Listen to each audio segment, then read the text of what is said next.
কেউ কেন আসবে না? সরকার চাই না, এত নির্লজ্জ অমানবিক সরকার কেন? এত অমানবিক কিভাবে হতে পারে? তাদেরকে আসতে হবে, আমার এক কথা শুনতে হবে।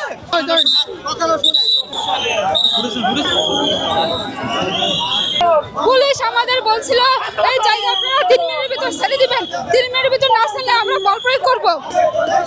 পুলিশ আমাদের ঢাকায় পাঠিয়ে দিয়েছে, বারবার রেজওয়ানা ম্যামের সাক্ষাৎ চেয়েও পাইনি। রেজওয়ানা ম্যাম 4 বার আমাদের শিডিউল দিয়েও দেখা করেনি। পুরো এটা নিয়ে জনপর্যায়ে তালবাহানা শুরু করছে।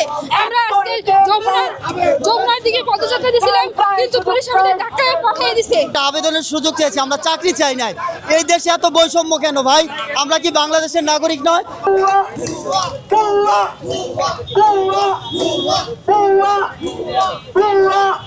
প্রেস ক্লাবে পড়ে আসি, আমাদের যত স্মারকলিপি এ পর্যন্ত প্রতিটা উপদেষ্টার কাছে পৌঁছানো হয়েছে।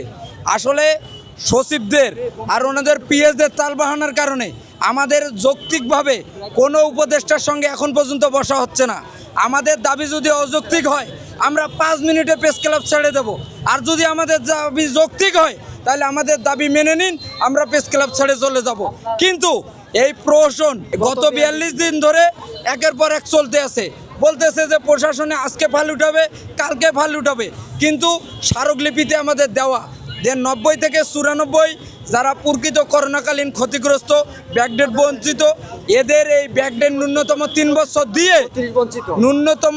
বছর দিয়ে আমাদের ঘরে বেড়ার রাস্তা পরিষ্কার করুক। বারবার বলার পরেও কোনো উপদেষ্টা এটা আমলেই নিচ্ছে না। এখন ওনাদের এই 5 জুলাই আগস্ট অভ্যুত্থানের মধ্য দিয়ে আমাদের রক্তের উপর দিয়ে এই উপদেষ্টা পরিষদকে বসানো হয়েছে। আমাদের এই যৌক্তিক দাবি যদি ওনারা মেনে না নেয়, তাহলেই আমরা আজকে প্রধান উপদেষ্টার সঙ্গে সরাসরি, যেহেতু কোনো উপদেষ্টার কানে পৌঁছতেছে না, আমরা চাচ্ছি যে আমাদের এই যৌক্তিক দাবিটা আমরা প্রধান উপদেষ্টার কানে পৌঁছাবো।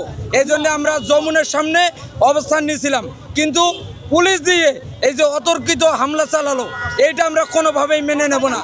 এর আগেই আমরা বিগত 10 তারিখে যখন সচিবালয় অভিমুখে যাই, পুলিশ দিয়ে জল কামান, টিয়ার শেল, এমনকি আমার বোনদের উপর অতর্কিত হামলা চালানো হয়েছে। আমরা যদি ওইখানে বললাম যে আমরা 5 মিনিট কথা বলে চলে দেব, আমাদের ওইখানে দাঁড়ানো দিয়ে যায়নি, পুলিশ দিয়ে ধাক্কাধাক্কি করে সবারে সরাইছে। আপনারা ভিডিও ফুটেজ চেক করেন, কেউ ওখান থেকে সরে নেই। দেশের প্রধান উপদেষ্টা কার্যালয়ে স্মারকলিপি দেওয়া হয়েছে, কিন্তু আমাদের বিষয়টা যৌক্তিক দাবি হওয়ার পরেও কোনো আমলেই নিচ্ছে না। আমাদের একটা দেশের নাগরিক হিসাবে একটা উপদেষ্টার সঙ্গে সাক্ষাৎ করার তো অধিকার আছে। আমাদের দাবি যৌক্তিক হবে না, সেব আমাদের বলে দিবেন, আমরা চলে যাব। কিন্তু যৌক্তিক হওয়ার পরেও ওনারা নানা রকম তালবাহানা করতেছে।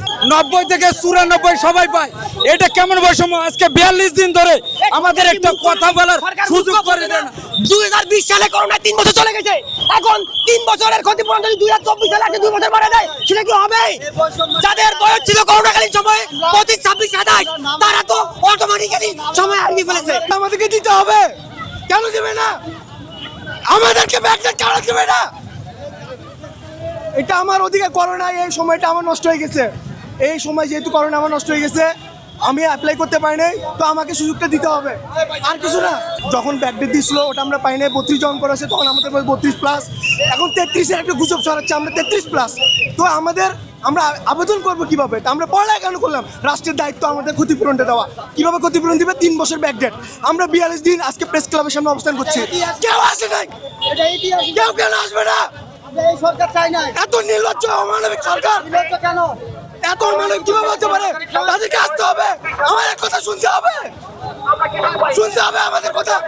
আমরা এই জুলাই আমরা এখানে এই সরকারকে আমরা বসাইছি, ওরা বসে নাই।